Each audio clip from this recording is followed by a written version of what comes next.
Coming up next on the IP Talk stage, Kurt Wolf from Silicon IP, presenting Outsourcing, third-party semiconductor IP. I'm glad everybody could cram in and get a spot to see the presentation today. And thanks for joining. So, the microphone right up right okay. there. Our company provides the technical and quality due diligence services on third-party IP on behalf of the SoC chip client. So we're not an IP provider, we're not an IP reseller or middleman. We work for the SoC chip company. And we'll show a couple of projects in terms of the IP evaluation we've done in both the 802.11 IP area and also the universal flash storage IP. And along the way, you'll see ways that by optimizing the choice of the third-party IP up front, before the project starts, before it starts to get integrated into the rest of the design, you can actually save millions of dollars and also save many months to get to your tape out, get to your time to revenue quicker. So Silicon IP, as an independent company, sits in between the IP providers and the chip companies. We actually are paid by the chip designers, but we evaluate all and any of the IP that might be necessary to implement into the chip project. We typically look at the IP in what we call kits. Very important to look at how the IPs work together, one next to the other.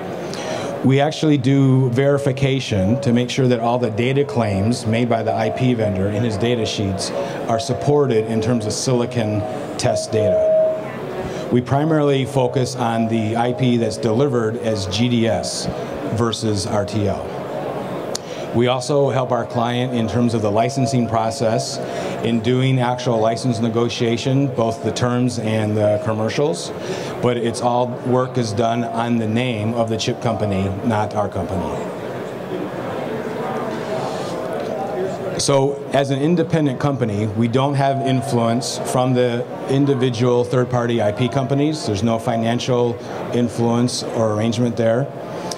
Therefore, we're able to give the best fit IP for a particular application. And even if given application area, you may have different market segments, such as low-cost, high-volume, or very high-end, high-performance.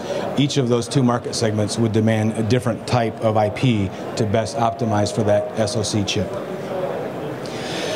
Companies hire us only when they need our services in terms of doing the IP due diligence. So many companies that only go through a new chip tape out once a year or once every 18 months, they can't afford to have a dedicated on-site team of experts, but can now obtain that expertise on an as-needed basis. When the project is finished, that cost of the analysis from our company goes away. Many large companies that have internal IP development teams use Silicon IP to augment their internal resources.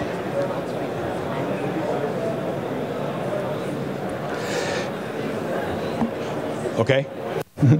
All right, so many of the large chip companies use Silicon IP to augment their internal teams because they are also resource constrained or have not had the experience in working with particular types of IP in the past. So the way that we approach the analysis of the third-party IP is to look at the in-product application that the SoC is going into, and then to look at the system-level perspective of all the different IPs that are going to be on that chip. And our point is to evaluate the IPs in a system-level environment instead of a standalone basis in an isolated block. So what we do is we take the chip requirements and look at as a system-level integration of IP, talking to other third-party IP or talking to the internal custom circuitry of the client. And a lot of times, the problem with the IP doesn't show up until the chip is almost ready to tape out, when the integration engineering teams find out that IPs don't work together or don't match the system requirements of the rest of the chip. And then even worse can be the case when the IP problems are not found until after silicon tape out. So that's when the cost goes upwards over millions of dollars in order to do silicon fixes, as well as 6 to 9 months of time lost in order to do the silicon spin. In the due diligence capability of the company, we actually go on site and do methodology audits to make sure that all of the data that is used to support the data sheet is actually captured in silicon tested split lot type test data, and that there's a test lab with defined procedures and good methodologies, as well as looking at how test chips are constructed to mimic real-world environments. As an example of this, many years ago, SRAM memories were tested at typically just 100 megahertz. That was what the testers could do in terms of accessing the test chip. But many of those same memories were sold to be able to support 800 megahertz, 900 megahertz operation. So what we've done now is look for the IP companies that actually implement PLLs on the test chip so that they can test at speed, and also include noise injection capability into the test chip to, again, mimic a typical system level environment. In addition, there's lots of analysis that needs to be done in terms of the level of design rules and SPICE models that the IP has been built to, and how compatible that is to the minimum set that the foundry allows for tape out.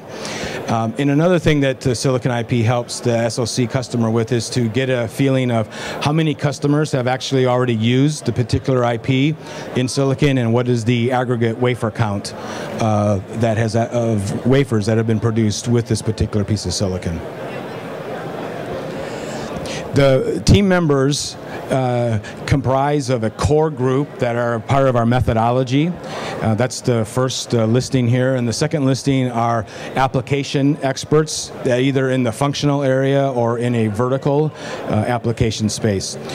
Myself and one of my colleagues had worked at TSMC in the third-party IP ecosystem for over 10 years. One of my colleagues ran the engineering department to do all the silicon validation. Another one of our members has worked at SoC companies doing the IP analysis for the companies such as Qualcomm and Conexant. And a fourth member of our methodology team has worked at Cadence in the past in a lot of the industry efforts such as VCX and VSIA. When it comes to specific function areas such as SerDes, we bring in experts in that area, or if it's in an application space such as maybe a digital camera, we bring in experts that have actually taped out SoC chips in that specific application area. So that'll be on a project by project basis. Otherwise, the core team is around for every implementation. This is one of the projects we did for a client. This is a large IDM that has an internal IP team to create 802.11 IP, but they have multiple business units. One of the business units was essentially taking all the resources from the development team and starving the other BUs in terms of delaying the time when the IP would be available for the automotive unit or the home networking unit. So our task was to find in the third-party world a team that could augment the internal IP development group's 802.11 roadmap to meet the automotive and home networking timeframes. So what we did is we targeted this in 3 segments. We took the individual IP providers, and if you know something about 802.11, you know that there isn't one IP provider that provides the entire RF, analog front-end, or baseband MAC. You know, when things like USB, you can get a full complement of USB, PHY, controller, and firmware all from and even verification IP all from the same provider. That isn't the case for the Wi-Fi IP. So we looked at the individual IP providers, ranked them across the requirements of the chip company. Secondly, we looked at the design service houses that are experts in the 802.11 area. And then lastly, a couple of chip companies that on a strategic basis are willing to license out their 802.11 IP. So we did a ranking, 3-axis ranking. It was sourcing, the confidence level in the sourcing of an IP provider, whether it's the design service house or an actual IP company, the matching of the technical capability of their product to the chip requirement, and then lastly, the total cost of ownership, which is everything from license, maintenance, and royalty fees. Another project is in the universal flash storage. It uses the new MFI, and this is a good example of an application where many IP providers will say that they have an MFI and make it sound like the MFI can be used in any implementation, in any application. It turns out that the MFI is configured very differently, for example, for a DigiRF implementation versus a universal flash implementation. So this is, again, the project was to look for the third-party IP companies, provide a rank of these companies relevant to what the client's SoC requirements were. And since this was going to be in a technology where the MFI was not already hardened, we were going to do the project management and design margin methodology analysis while the IP was being ported into the target technology. So a couple of things we look at in terms of doing this technical and quality due diligence. One is to make sure that the IP provider is focusing on the parts of the circuit that is most sensitive to the process corners, and that those are identified up front. And secondly, to make sure that the team that's going to be developing the IP is experienced in developing analog mixed signal products on very early versions of SPICE technology that are known to be changing as the foundries get more silicon data back. So it's those two capabilities that are used in the due diligence process. And again, the ranking was provided where the client makes the actual final decision. So in this area, a couple of things to be care about in terms of doing the due diligence is, A, there's the specific specs that the MFI must conform to relevant to the UFS JEDEC specification. It's the way that the eye is measured in terms of its window, and also in terms of not going dead. Sorry. And so you have the implementation. There's different gears that UFS thank you. There's different gears that UFS specifies. There's low-speed gears, there's high-speed gears. And within these different realms, for example, UFS doesn't make use of the gear 0 in the low-speed implementation. Gears 1 through 4 are required. The gears 5 through 7 are optional. And same thing in high speed, gear 1 is a requirement, gear 3 is not used. So it's the matching of the IP requirement to the specific spec is part of the process that we go through.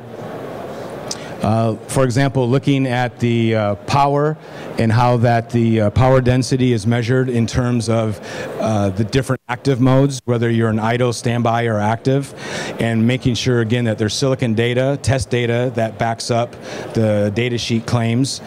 And also the way that the links are configured and the number of links that are going to be required. So many IP providers may have implemented the MFI for a DigiRF, which has 2 receive and 1 transmit sublinks, but in the UFS you have to have equal number of sublinks in both directions. So the IP would have to be dramatically reconfigured, in some cases redesigned. However, the IP provider may tell you that the MFI is an MFI and it's ready to go. So you need to be aware of those differences. The other part that we look into is what we call the sourcing capability of the IP company. And this is important because when you get into some of these RF IP providers, very high-speed SerDes providers, they tend to be the smaller companies. So you don't find the really large IP providers providing the specialty IP. So you need to have some amount of confidence in terms of the longevity of the IP suppliers. So it's not that small companies are more risky. It's just to have to do the right amount of due diligence to have the confidence that they'll be around to support your tape out. So we look at the typical financing models that they have, the amount of financial backers, either strategic backers or investment backers.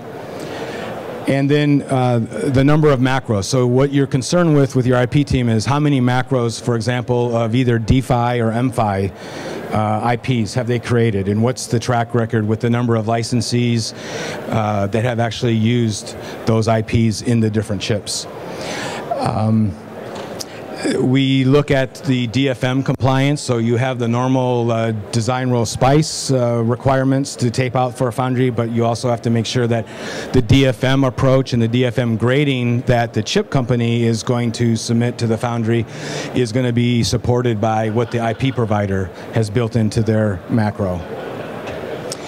And then lastly, I mentioned we look at the test lab, make sure that the test lab is well documented, is well structured, make sure that the design methodology, the designers, the way they've designed the circuits that are most sensitive to the IP, relevant to corner cases, have enough margin, and the test plan looks and tests that marginality, not just to pass at the corners, but actually test to fail, so you'll know exactly how much room that the IP will give you inside the chip.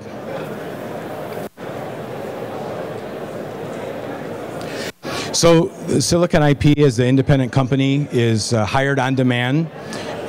We come in when the need is there and we leave when the job is finished.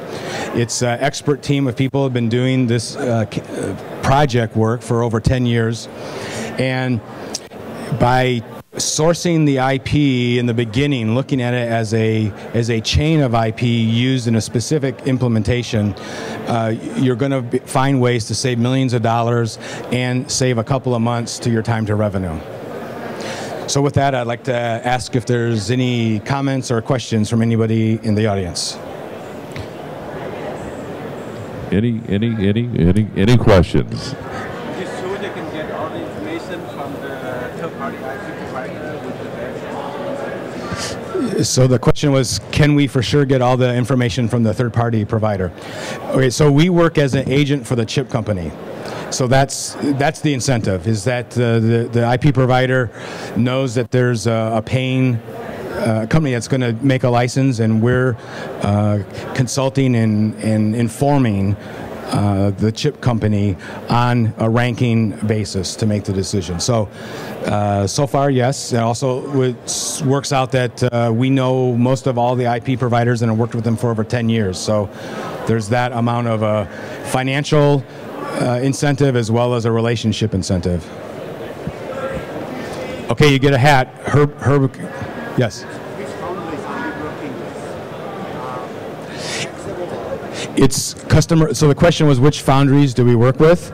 So again, primarily it's customer driven in terms of the target that they have for their test chip or for their chip.